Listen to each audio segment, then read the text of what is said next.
Indeed, just as men are peering into the heavens in search of the answer, right on schedule these progenitors of the Anunnaki, the Nephilim, are being more and more obvious to the inhabitants of the earth.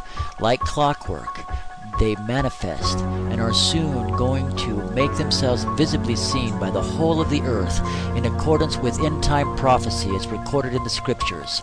By and large, the world will view these visitors from the heavens as physical beings from another world, in spite of evidence that it is not the case, and that, as the Bible teaches, their real origins are not physical but spiritual.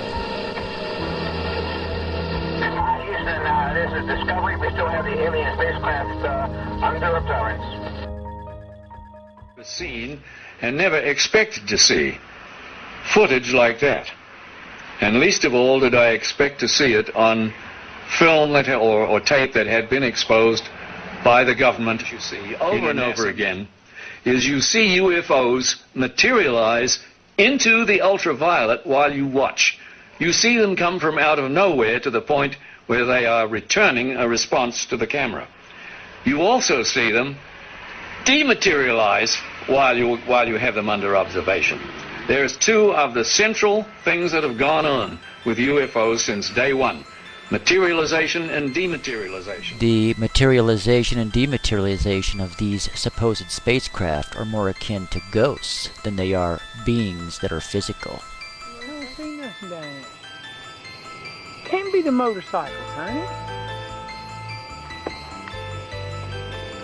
There's another sparkle. You see what I'm saying?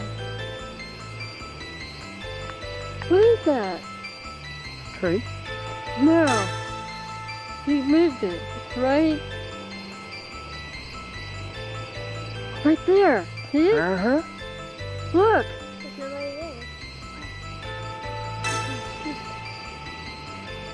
Look. Is it those people? Can't be. There's no Not up in a tree. Dr. Alan Hynek believes that we may be dealing with beings from another dimension, as he explains. One of the most intriguing aspects of UFO sightings is their apparent isolation in space and time. Sightings are usually made in one place at a time and last for short periods, sometimes appearing out of nowhere and vanishing into nowhere. This is much more suggestive of a parallel reality than, let's say, visits from some faraway planet, in which case we might expect them to stick around for a while.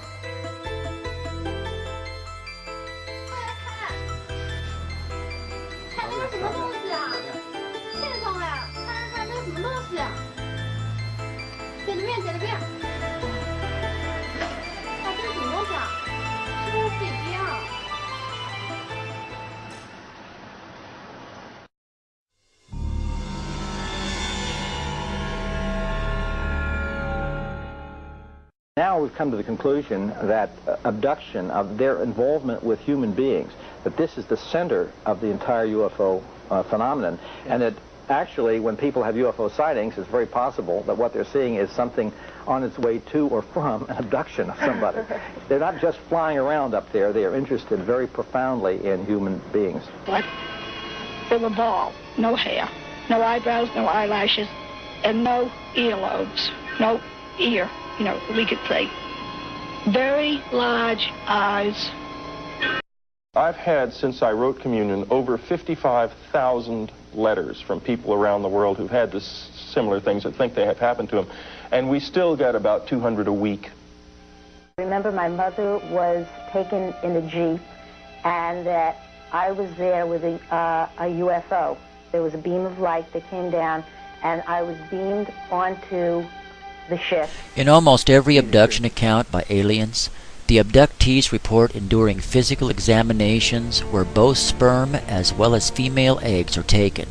Apparently, these beings appear to be profoundly interested in human reproduction. Some abductees even report they saw part human, part alien fetuses in large test tubes or incubator-like devices. If these reports are genuine, or even a small portion of these reports are genuine, it would appear these beings are experimenting with hybridization between themselves and our race.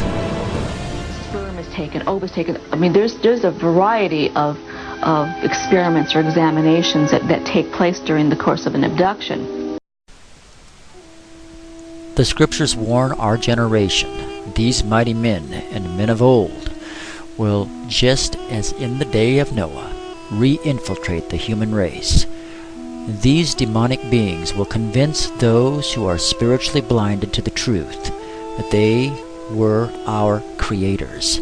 They will use the ancient Sumerian seals as the historical record, the same record, by the way, they themselves left here the last time they physically appeared on our planet. Despite the claims of evolution, there is little in the way of genuine evidence to support its claims. The missing link is still missing. However, when these evil spiritual beings emerge, the world will believe.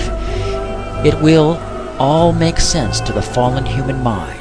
These beings that men believe came from Nibiru, Planet X, are the link between us and the large ape.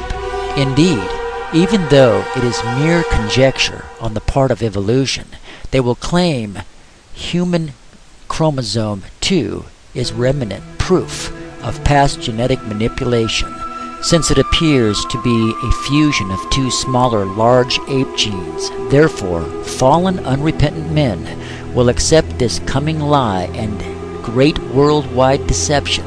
They will embrace these beings as our makers, believing them to be the missing link. After all, the account these evil beings left at Sumer state they combined their genetics with a creature already indigenous to the earth to form man. So it must be true. The problem of evolution is solved. They made us. And yet, these men will never stop to ask first, how did the indigenous creature they manipulated come into being to be here before they arrived? And again, they will also fail to consider the question, if they created us, then who created them? These beings are here now. They have always been here, but they are in need of a body to possess, in a final attempt to corrupt the human genome in the hope they can somehow avoid final judgment. And the body must be able to blend in with the rest of us if they ever hope to infiltrate our ranks and bring upon humanity complete spiritual deception. When they appear, they will present themselves as our friends, allies, and rescuers, here to save us from ourselves, to keep us from utterly destroying one another, and to act as warners, allies about another alien race on its way to conquer our planet. All these deceptions the vast majority of humanity will believe, and they will follow their newfound alien friends in war against the second invaders, not knowing that the invader that is coming is Jesus Christ, God Himself. And it just may be that the presenting of these demonic beings from heaven may be what triggers the rapture and Jesus coming and getting His own.